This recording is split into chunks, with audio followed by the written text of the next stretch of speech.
July, gone. August 1st, and you already know. You already know you have Charlie upstairs folding socks, because today is the day for the, you guessed it, the Fast Five. 5 skincare products I have been testing out over this past month and what I think, how they perform. In no particular order. Well, a particular order, because I love to start with my favorite category, and that is sunscreen. This month, I tested out Anua Zero Cast Moisturizing Finish Sunscreen. So Anua is a Korean brand, but this is not a Korean sunscreen in the sense that it's made for the American market, so it has the same sunscreen active ingredients that any American sunscreen would have. It doesn't have those unique filters that you can only find in countries outside of the US, like Tinosorb or Uvinol A+. So this particular sunscreen is meant for the US market, and it has the typical chemical sunscreen active ingredients, avobenzone, etc., etc. So a chemical sunscreen can burn and sting for some people, can cause irritation for some. Its name is Zero Cast. Zero Cast is usually the expectation, though, when it comes to a chemical sunscreen. Although there are some chemical active ingredients that do have a little bit of a white hint to them, but for the most part, when you see a chemical sunscreen, it's pretty much going to be zero white cast. So Zero Cast, we already knew that. Now, this formula is water resistant, 80 minutes, which is fantastic because I really like a water resistant sunscreen, whether it be for my face or my body, during the summer months in particular, because it's very humid. There's a lot of sweat being generated, and I just like having that little bit of extra reassurance that my sunscreen is going to stay in place, is going to stay on a little bit better. You still need to reapply, of course, regardless of it being water resistant or not, but it's a great feature to have in humidity. And of course, it is a very important feature to have if you're going to be participating in sport where you're getting really sweaty. It's a great feature, of course, to have if you're going to be going swimming, because if you use a non-water resistant sunscreen, you go swimming, as soon as you get in the water, within a few minutes, that sunscreen is going to rinse off. Water resistant, on the other hand, will stay on there and maintain that SPF for the allotted time, whether it be 40 minutes or in this case 80 minutes. Not on there permanently, but as you can see, it is a feature you want to have for protecting your skin while you're in the water, because yes, you can get a sunburn and a lot of sun damage while you are in the water. So love that feature. It's fragrance free, another feature I love in sunscreens. It has niacinamide in it, an ingredient I love, I adore, can't make a video without mentioning it. Good for redness, dark spots, the moisture barrier, anti-aging, all of the things, but some people are sensitive to it. Burns, it stings. So if that's you, this is one to pass on. It has panthenol, another B vitamin that's very moisturizing and hydrating. Pretty minimal ingredient list, as far as there's not a whole lot going on in this for me to really talk to you guys about, but we need to talk about the overall finish. Yes, it is zero white cast. Like I said, it's a chemical sunscreen. This is a rich cream. It feels heavier on my face in comparison to many other Korean sunscreens, including Korean sunscreens that have been formulated for the US market. This is on the dewy side, okay? It is a dewier formula. I'm wearing it on my face currently. While this contains the American Active Sunscreen ingredients, I have to say it does not burn or sting for me, although that outcome varies from person to person. Some people are a lot more sensitive, and I'm really not that sensitive, but it does pass the Houston traffic test, which some sunscreens will fail. Some chemical sunscreens will fail, and that test involves driving through the stressful event of Houston traffic, which is a 24-hour contact sport. Anytime you get behind the wheel here, you're going out into battle. You're gonna get sweaty. It doesn't matter if the AC is blasting, you're gonna work up a sweat. It's stressful driving here. And the last thing you want is for that sunscreen to run into your eyes and be that blurry vision thing, because you'll have to pull over on the side of the road, regroup, find a tissue in your glove compartment to wipe away the tears. This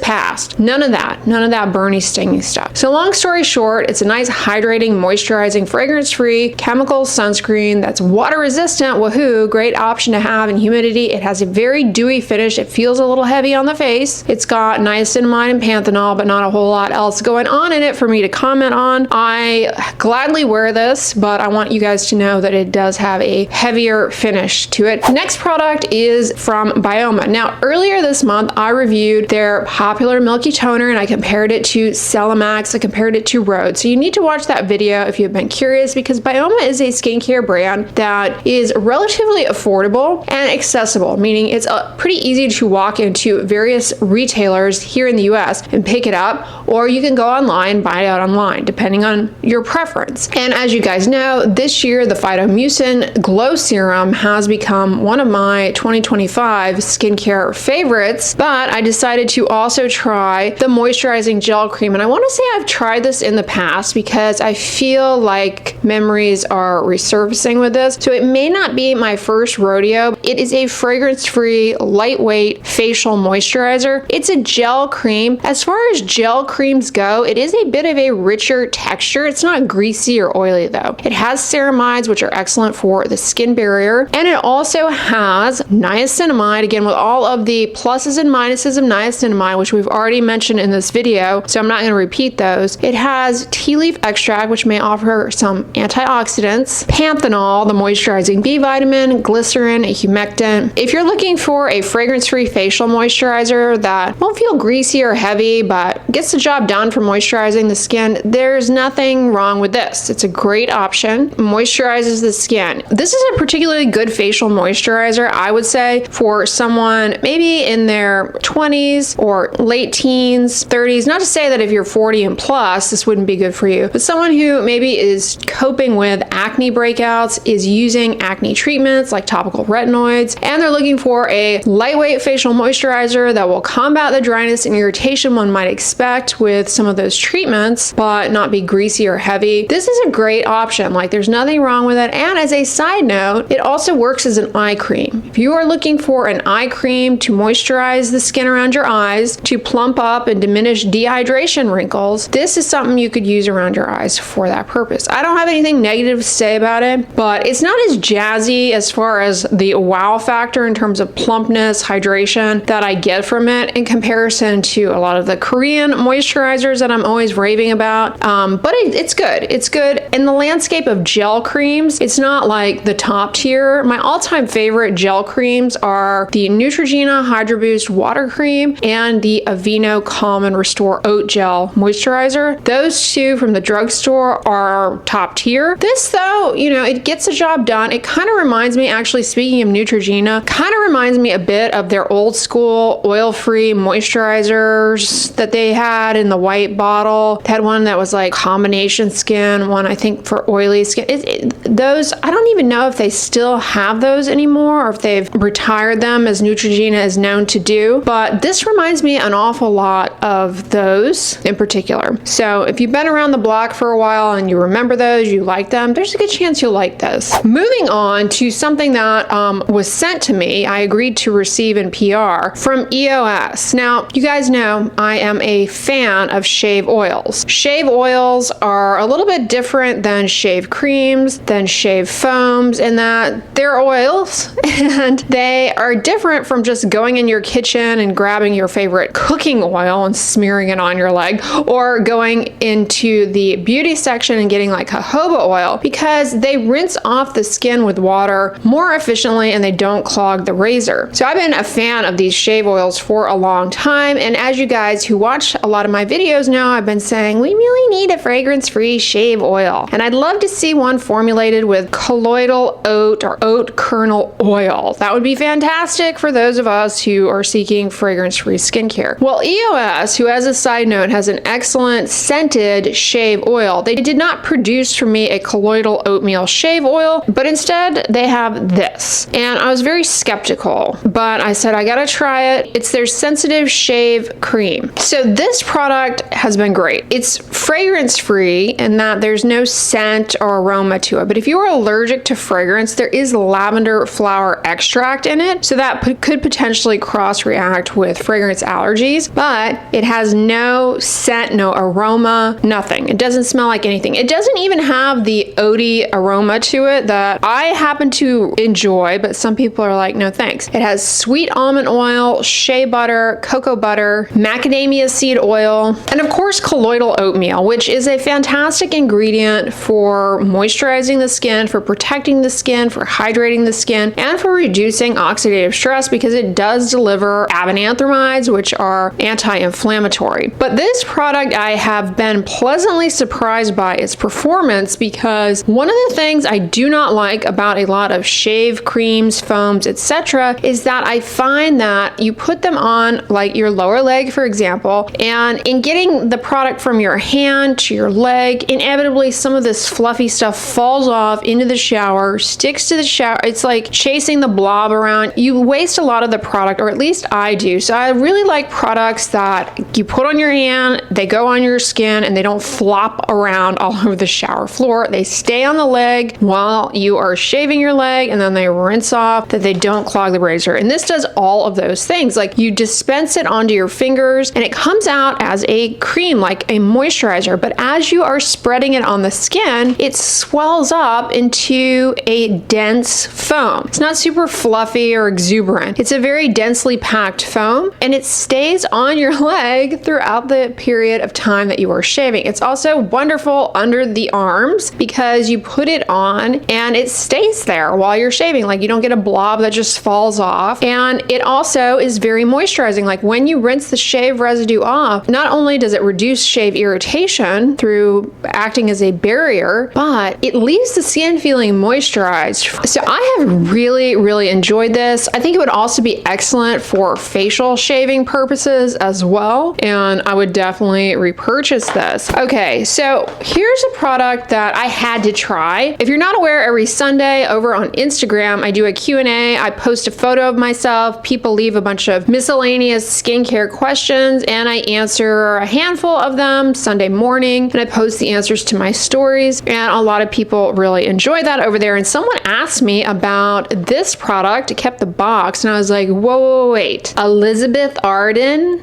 Elizabeth Arden? Like, you, what? And then I was like, whoa, humble yourself. This is one of those cult classics, allegedly. So I had to buy this because it intrigued me. What the heck is this? It's kind of an expensive aquaphor. 56.8% petrolatum, a skin protectant. It also has lanolin, and so I was surprised because it has salicylic acid in it. It's a chemical exfoliant that's typically recommended for acne, but it also can help with like rough and bumpy skin, dry, rough skin texture. Now, it is scented, but the scent is actually very sophisticated. I really like the aroma, and it does what any skin protectant would do. It is very greasy, very greasy. I have enjoyed putting this on my hands, but once I put it on my hands, it's kind of like putting Vaseline or Aquaphor on your hands. They're out of commission unless you put gloves on over to really lock it all in. They're out of commission because they'll be really greasy and you'll be leaving residue all over the place. But this has been great actually for the nails. I always talk about using petroleum jelly around your nails to really cut down on moisture getting up under the nail folds and contributing to brittleness. Petroleum jelly around the nails can be a game changer, and this has been great. Plus, it's got that little bit of salicylic acid in there, which is also beneficial for the buildup of dry, rough callus around your toenails. This is a great product for dry skin that's discolored, thickened on the elbows, the knees, areas of repeated friction. The problem with this is that it's too fancy for those things, in my opinion. Like, a really expensive scented ointment that does what Aquaphor does. We're really going to spend that kind of money to go in and have the same results for our elbows and knees? That being said, I do think that salicylic acid in there brings a little bit something extra to the table. The scent is a very classy scent. It's not heavy, it's not headache inducing, it's clean, but it's not powdery fresh. It's a really nice scent, okay? Like, the fragrance in this is executed well. If you're going to have scented products for the skin, you've got to be really strategic with the aromas that you choose. You've got to be really strategic with how strong it is. I understand people enjoying this for that reason. 8-hour cream. It's a skin protectant. This brand, the Elizabeth Arden, they have a lot of other 8-hour products too. I think they have a lip moisturizer. I want to say they have a cream, quite a bit in this particular line. I can see though why the skin protectant is so popular. It does what a skin protectant is supposed to do. Now, last but not least is in the realm of makeup, cosmetics. As you guys know, I'm a fan of cream makeup, cream concealer, cream eyeshadow, cream blush. I'm always on the hunt for a good cream blush that is pretty straightforward. Now, Neutrogena, who, as a side note, I always rave about their skincare products because they put a lot of excellent R&D into them, but they also have some really good makeup products. And they have this Hydro Boost line of sort of makeup slash skincare adjacent hybrid type products, one of which is the lip oil I'm always raving about. But I needed to try the multi-use stick because this comes in this soft pink shade that is really lovely, very subtle, and this particular stick makes for an excellent buildable blush, a cream blush. Easy to apply for somebody who has zero skill like myself, doesn't end up going clown very quickly, and it is surprisingly long lasting for the formula. Blends in really well. Now it's called a multi-use stick because you can use it on your eyelids for an eyeshadow, although I don't know how easy this would be to apply to eyelids. Also could be used as a lip balm, but I have so many Neutrogena lip balms in this Hydro Boost line,